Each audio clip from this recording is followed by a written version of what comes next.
আজিমগঞ্জের জমিদার প্রতাপ নারায়ণ চৌধুরী ছিলেন অত্যন্ত দয়ালু ও ধার্মিক প্রকৃতির মানুষ। স্ত্রী পুত্র কন্যা নিয়ে ছিল তার সুখের সংসার। কিন্তু হঠাৎ সেই সুখের সংসারে এক বিপদ দেখা দিল। হ্যাঁ গো, আজ 15 দিন হয়ে গেল, ছেলেটার জ্বর যে কিছুতেই কমছে না গো। খাওয়া দাওয়া একেবারে ছেড়ে দিয়েছে ও। তাই তো দেখছি গিন্নি, কি যে হলো ছেলের কিছুই বুঝতে পারছি না। কবিরাজ বাবুর ওষুধে তো কোনো কাজই হচ্ছে না, তুমি এবার কিছু একটা করো। দেখছি কি করা যায়। তুমি চিন্তা করো না, আমাদের ছেলে খুব শীঘ্রই সুস্থ হয়ে উঠবে।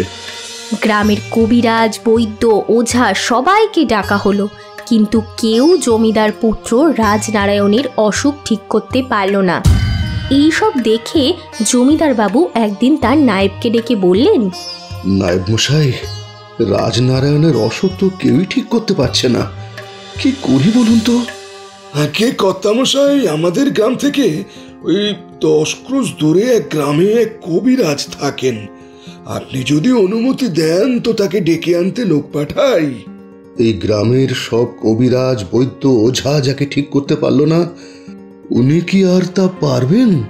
কর্তামশাই, ওনার কিন্তু খুব নাম ডাক। লোকে বলে উনি নাকি সাক্ষাৎ ধন্বন্তরী, মরা মানুষকেও জ্যান্ত করে তুলতে পারেন। বেশ, এত কিছু যখন করলাম, এই চেষ্টাও করে দেখি। আপনি আজই ওনাকে আনতে লোক পাঠিয়ে দিন। এক্ষুনি যাচ্ছি কর্তামশাই। পরের দিন সকালবেলাতেই জমিদারের লোকজন পালকি করে কবিরাজ মদন মোহনকে জমিদার বাড়িতে নিয়ে এলো। কি ব্যাপার জমিদার বাবু, এত জরুরি তলব করলেন? নমস্কার কবিরাজ মশাই, আমার নায়েব আমাকে আপনার কথা জানিয়েছেন। শুনেছি আপনি নাকি মরা মানুষও জ্যান্ত করে তুলতে পারেন।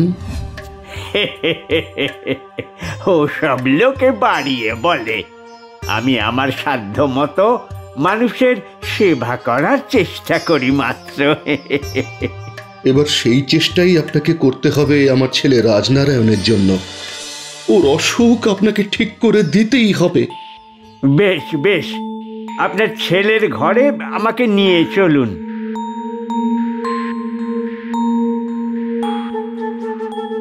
মদন মোহন দীর্ঘক্ষণ ধরে রাজনারায়ণকে পরীক্ষা করলেন এবং বাইরে এসে জমিদারকে বললেন, দেখুন জমিদার মশাই, আমি যা বুঝছি তাতে আপনার ছেলের সুস্থ হতে বেশ অনেকটাই সময় লাগবে। এই সময় তার একটা জিনিস বিশেষ প্রয়োজন। কি প্রয়োজন আপনি শুধু বলুন কবিরাজ মশাই, আমি যেখান থেকে পারি সেটা জোগাড় করে আনবো। যত টাকা লাগে আমি দেব। না না না না জমিদার মশাই, এ কোনো বস্তু বা পথ্য নয়। তবে আপনার ছেলেকে সুস্থ করতে হলে রাত দিন তার সেবা করতে হবে। সঠিক সময়ে খাওয়া দাওয়া, স্নান ইত্যাদির খেয়াল রাখতে হবে। ও, এই ব্যাপার। আমি রাজনারায়ণের জন্য সে ব্যবস্থাই করব। এ কিন্তু বড় কঠিন কাজ জমিদার বাবু। আপনি চিন্তা করবেন না কবিরাজ মশাই, আপনি যেমনটা বলেছেন ঠিক তেমনটাই হবে। বেশ বেশ, আমি এবার বিদায় নিচ্ছি তাহলে। মদন মোহন বেরিয়ে যেতেই জমিদার বাবু তার অনেক দিনের বিশ্বস্ত পরিচারক শম্ভুকে ডেকে পাঠালেন। আগে কর্তামশাই ডেকেছিলেন? হ্যাঁ, শোন, তোকে এক বিশাল গুরুদায়িত্ব দেব আমি। তা যদি ঠিকঠাক পালন করতে পারিস তবে পুরস্কার পাবি। কি দায়িত্ব কর্তামশাই? তুই তো জানিস রাজনারায়ণের অসুখ। কবিরাজ মশাই বলে গেছেন রাত দিন তাকে সেবা শুশ্রূষা করতে হবে, কোনো ফাঁকি দেওয়া চলবে না, তবেই সে সুস্থ হতে পারবে। আগে কর্তামশাই, আপনি কোনো চিন্তা করবেন না। আমি আমার প্রাণ দিয়ে ছোট কর্তার সেবা করে তাকে সুস্থ করে তুলব। বেশ, রাজনারায়ণকে সুস্থ করার দায়িত্ব এবার তোর ওপর। সেই দিনের পর থেকে শম্ভু রাত দিন অক্লান্তভাবে রাজনারায়ণের সেবা করতে লাগলো। দিন 15 পর জমিদার বাবু একদিন বৈঠকখানায় বসে আছেন। এমন সময় এক সাধিকা সেখানে উপস্থিত হন। জয় মহাকাল, জয় মহাকাল, তোর মঙ্গল হোক। বলুন, আমি আপনাকে কিভাবে সাহায্য করতে পারি? আমি মহাকালের সাধিকা। আমি দেশভ্রমণে বের হয়েছিলাম, এখন নিজের আশ্রমে ফিরছি। আজ সন্ধে হয়ে গেছে, তাই একটা আশ্রয়ের খোঁজ করছিলাম। আমার এ কি সৌভাগ্য! আপনি আজ রাতটা আমার অতিথিশালায় থেকে আমাকে ধন্য করুন মা। বেশ, তাই হবে।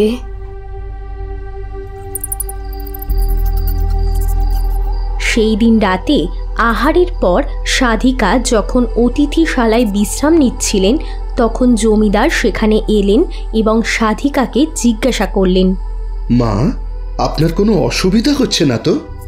না রে বেটা, তোর অতিথিশালায় আমি মুগ্ধ। তবে একটা জিনিস আমি খেয়াল করলাম। কি জিনিস মা? আমার দ্বারা কি কোনো ভুল হয়েছে? না রে, আমি আসার পর থেকে দেখছি তোকে কেমন যেন চিন্তিত দেখাচ্ছে।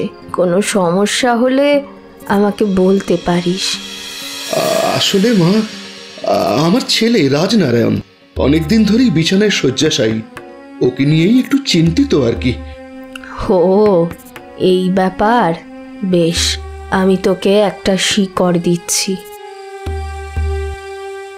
এটা বেটে 1 সপ্তাহ ধরে তোর ছেলেকে খাওয়াবি। দেখবি সে সম্পূর্ণ সুস্থ হয়ে যাবে। আপনার আপনার অশেষ কৃপা মা। আমি আপনার এই দয়া কোনো দিন ভুলবো না। যা যা, ছেলেকে খাইয়ে দে। পরের দিন ভোরবেলা সাধিকা জমিদার বাবুর থেকে বিদায় নিয়ে নিজের আশ্রমে ফেরত চলে গেলেন। এইদিকে শম্ভুর অক্লান্ত সেবা ও সাধিকার শেকড় বাটা খাওয়ার পর জমিদার পুত্র রাজনারায়ণ ধীরে ধীরে সুস্থ হয়ে উঠলেন। জমিদার বাড়িতে খুশির বন্যা বয়ে গেল।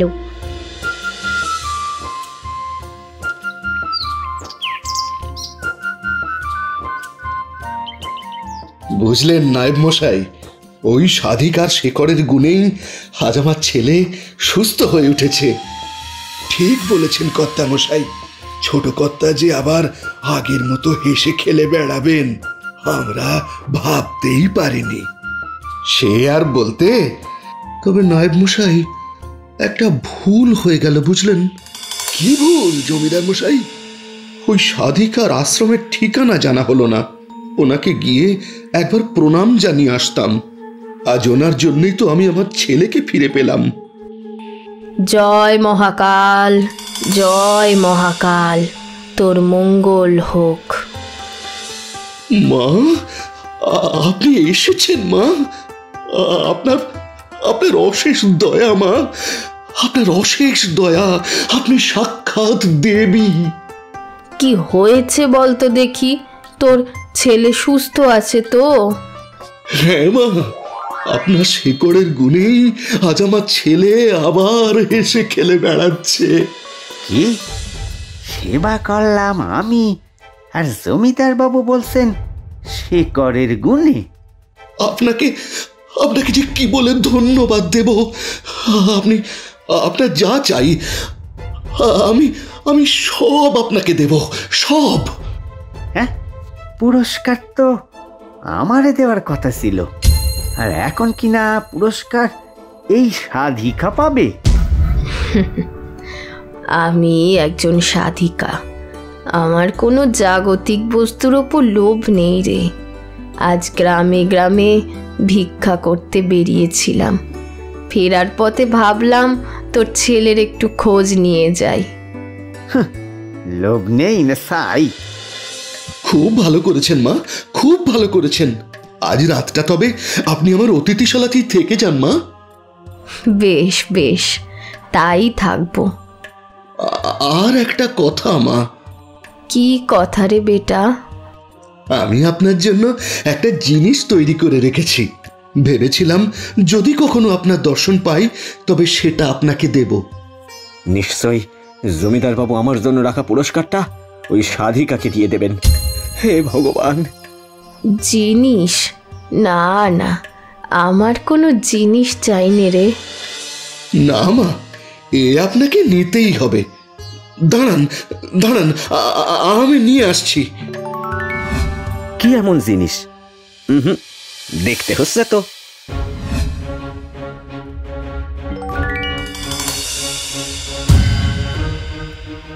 আরে, এ তো সোনার ত্রিশূল। না না, এ আমি নিতে পারবো না, তুই এটা ফিরিয়ে নে। না মা, এটা আপনি রাখুন, আপনাকে রাখতেই হবে। আপনার জন্য আমি আমার ছেলেকে ফিরে পেয়েছি, এটা আপনাকে রাখতেই হবে। হ্যাঁ, সোনার ত্রিশূল? এতদিন ধরে রাত জেগে সেবা করলাম আমি, আর ওই ত্রিশূল পাবে ওই সাধিকা? বেশ, এত করে যখন বলছিস তখন আমি এটা রাখছি। না, এই ত্রিশূল একমাত্র আমার অধিকার, আর কারো নয়। এই ত্রিশূল আমারে নিতেই হবে।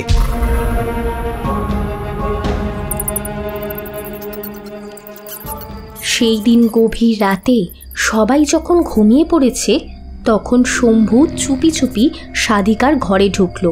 তারপর আস্তে আস্তে সাধিকার ঝোলা থেকে ত্রিশূলটা বার করতে যাবে এমন সময় সাধিকা তার হাতটা চেপে ধরল। সারুন, সারুন, আমার হাত সারুন, সারুন বলছি, সারুন। কে তুই? এত রাতে এখানে কি চুরি করতে এসেছিলি? আমি জমিদার বাবু চাকর শম্ভু। চুরি নয়, চুরি নয়, আমার পুরস্কার নিতে এসেছিলাম। তোর পুরস্কার? সে তো আমার কাছে নেই। হ্যাঁ, আপনার কাছেই আছে, ওই ওই ওই সোনার ত্রিশূল। সোনার ত্রিশূল তো জমিদার বাবু আমাকে দিয়েছেন তার ছেলেকে সুস্থ করার উপহার স্বরূপ। জমিদার বাবু ছেলেরে তো আপনি সুস্থ করেননি, করেছি আমি। রাত দিন জেগে তার সেবা করে সুস্থ করে তুললাম আমি, আর পুরস্কার আপনি নিয়ে যাবেন। আচ্ছা, এই ব্যাপার। এই ত্রিশূল আমি তোকে দিয়ে দিতেই পারতাম, কিন্তু তোর চোখে আমি লোভ দেখেছি, আর লোভীদের কোনো পুরস্কার পাওনা নয়। দেবেন না তো? না, দেব না। আর এক্ষুনি আমার ঘর থেকে বেরিয়ে না গেলে আমি কিন্তু জমিদার বাবুকে ডাকবো। বেশ, আমি এখন যাচ্ছি, কিন্তু ওই ত্রিশূল আমি নিয়েই ছাড়বো। রাগে ফুঁসতে ফুঁসতে শম্ভু ওই ঘর থেকে বেরিয়ে নিজের বাড়ি চলে যায়। বাড়িতে ঢুকতেই শম্ভুর স্ত্রী জিজ্ঞাসা করে, কি ব্যাপার, এত রাতে কোথায় গিয়েছিলে? জমিদারের ছেলে তো সুস্থ হয়ে গিয়েছে। শম্ভু তখন তার স্ত্রী উমাকে সমস্ত ঘটনা জানায়। সব শুনে উমা বলে, ইস, ওই সোনার ত্রিশূল পেলে আমরা কত বড় লোক হয়ে যেতাম বলো। আরে সেই জন্যই তো গিয়েছিলাম। জমিদার বাবু তো আমারে পুরস্কার দেবেন বলেছিলেন, আর দিলেন কিনা ওই সাধিকারে। এত রেগে যেও না, আমার মাথায় একটা বুদ্ধি এসেছে, শোনো।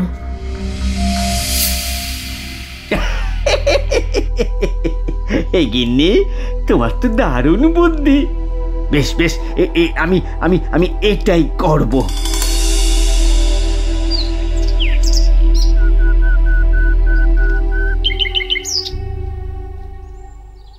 পরের দিন সকালে সেই সাধিকা যখন জমিদার বাবুর বাড়ি থেকে বিদায় নিয়ে গ্রামের পথ ধরে হেঁটে নিজের আশ্রমে ফিরছিলেন, হঠাৎ তার পায়ের কাছে শম্ভু এসে পড়ে। মা, মা, আমারে ক্ষমা করে দিন মা, আমি আমার ভুল বুঝতে পেরেছি মা, আমারে ক্ষমা করে দিন। ওঠ বেটা, ওঠ। তোকে কাল রাতেই ক্ষমা করে দিয়েছি আমি। ওঠ এবার। সত্যি বলছেন মা? তাহলে তাহলে আমারে আপনার চরণে ঠাঁই দিন মা। মানে কি বলতে চাইছিস তুই? মা, এই সংসার আমি ত্যাগ করতে চাই, আমার সারাটা জীবন আপনার চরণে কাটিয়ে দিতে চাই। আমারে আমারে আপনার শিষ্য করে নিন। সে কি রে? না না, এ সম্ভব নয়। আমি একলা যাযাবর মানুষ, পথে ঘাটে ঘুরে বেড়াই। আমার কোনো শিষ্যের দরকার নেই। না মা, আমারে আপনার শিষ্য বানাতেই হবে। দয়া করুন মা, দয়া করুন। বেশ, তবে চল আমার সাথে। শম্ভুর নাছোড়বান্দা ভাব দেখে সাধিকা তাকে সাথে করে নিজের আশ্রমে নিয়ে এলেন। আশ্রমে গিয়ে শম্ভু সারা দিন সাধিকার সেবা করত। একদিন সাধিকা বেরিয়েছেন ভিক্ষা করতে। শম্ভু আশ্রমে একাই রয়েছে। এই সুযোগ, গিন্নি ঠিক বলেছিল। এই সাধিকার কাছে অনেক ধনসম্পদ আছে। প্রায় দিনই তো কেউ না কেউ এসে সাধিকারে দামি দামি উপহার দিয়ে যায়। গিন্নির কথা শুনে এখানে এসে ভালোই করেছি। এক্ষুনি সব জিনিস জোলায় ভরে রাখি। রাত হলেই সব নিয়ে সম্পট দেব, আর আমার চাকরগিরি করে খেতে হবে না।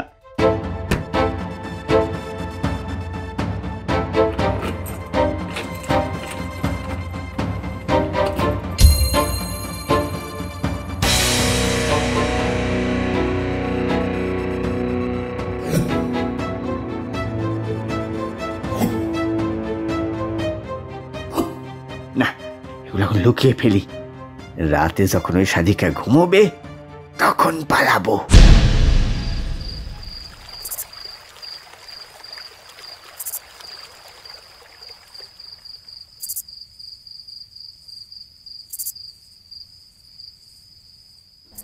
শম্ভু, ও শম্ভু।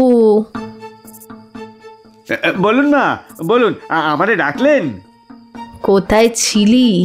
সেই কখন থেকে তোকে ডাকছি। এই তো মা, এই তো আপনার পুজোর সামগ্রী জোগাড় করছিলাম, যাতে আপনি ফিরেই পুজোয় বসতে পারেন।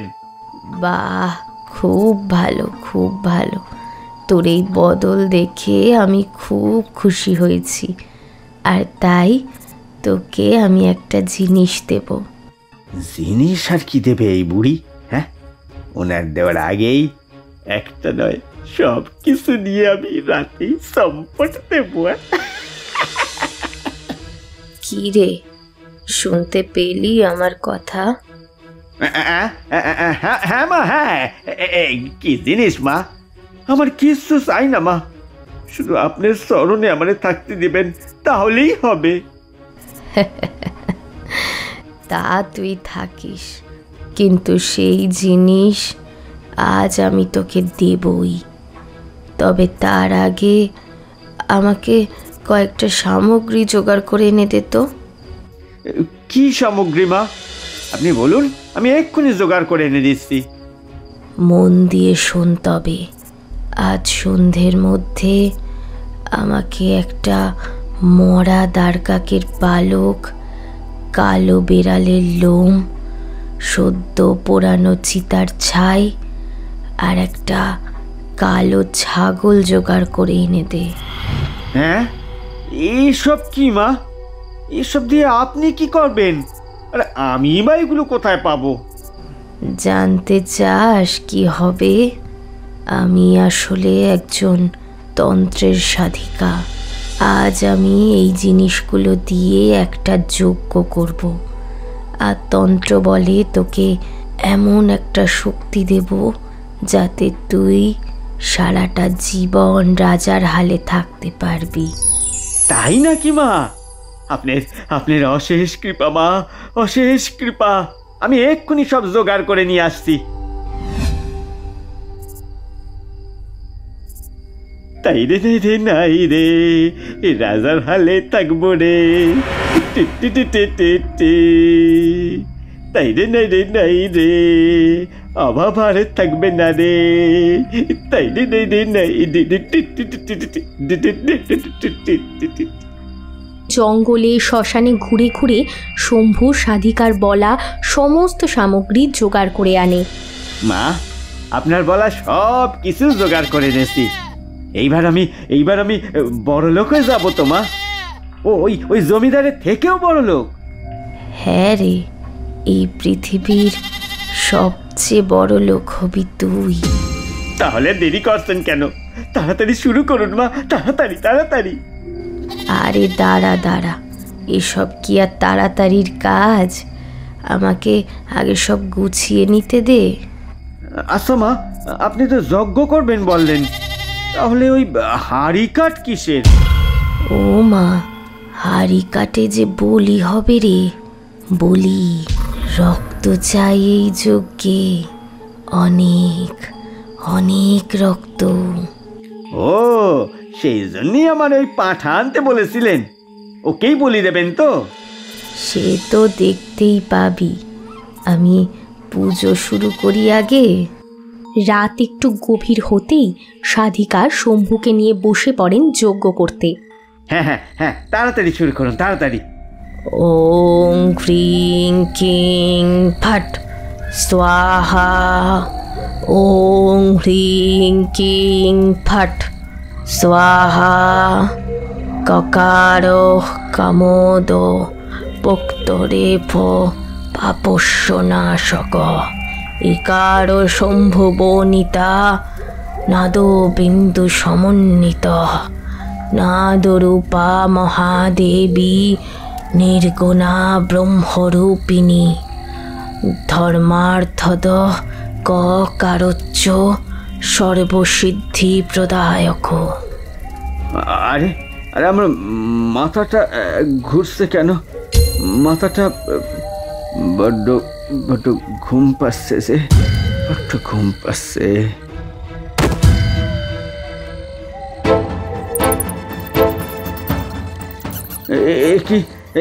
কি আমি আমি এভাবে এখানে কেন? আমি কি করেছি? আমারে আমারে ছেড়ে দিন। ছেড়ে দেব তো, একেবারে ছেড়ে দেব, তবে তোকে বলি দিয়ে। বলি? ওরে বাবা, আমারে কেন? আমি কি করেছি? আমি তো ভালো হয়ে গেছি। কি করেছিস? ভালো হয়েছিস তাই না?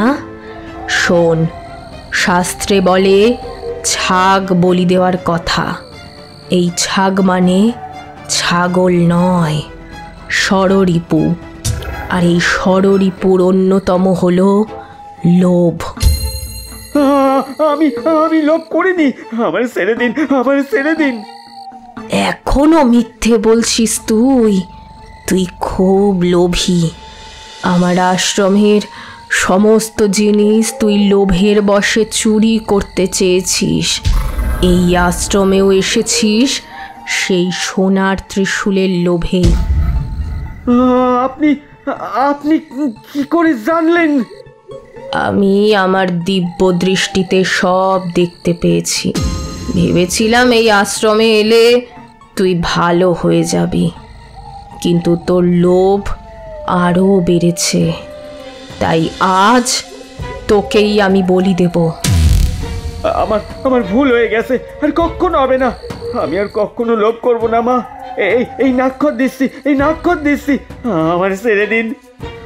না, তোকে মারবই। আমার সন্তানের দিব্যি, আমি আর কখনো লোভ করব না, আমার ছেড়ে দিন। নিজের সন্তানের নামে দিব্যি খেলি, মনে থাকবে তো? হ্যাঁ মা, হ্যাঁ, আমি সত্যি বলছি, আমি কখনো আর লোভ করব না। সৎ পথে পরিশ্রম করে উপার্জন করব, আমার ছেড়ে দিন। ঠিক আছে, আজ তোকে ছেড়ে দিলাম, কিন্তু আর যদি কখনো জানতে পারি যে তুই লোভ করেছিস, তার পরিণাম কিন্তু এটাই হবে। যা, পালা।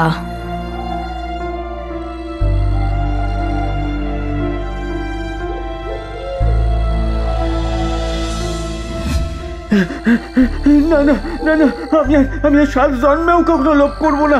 আমি আর কখনো লোভ করবো না।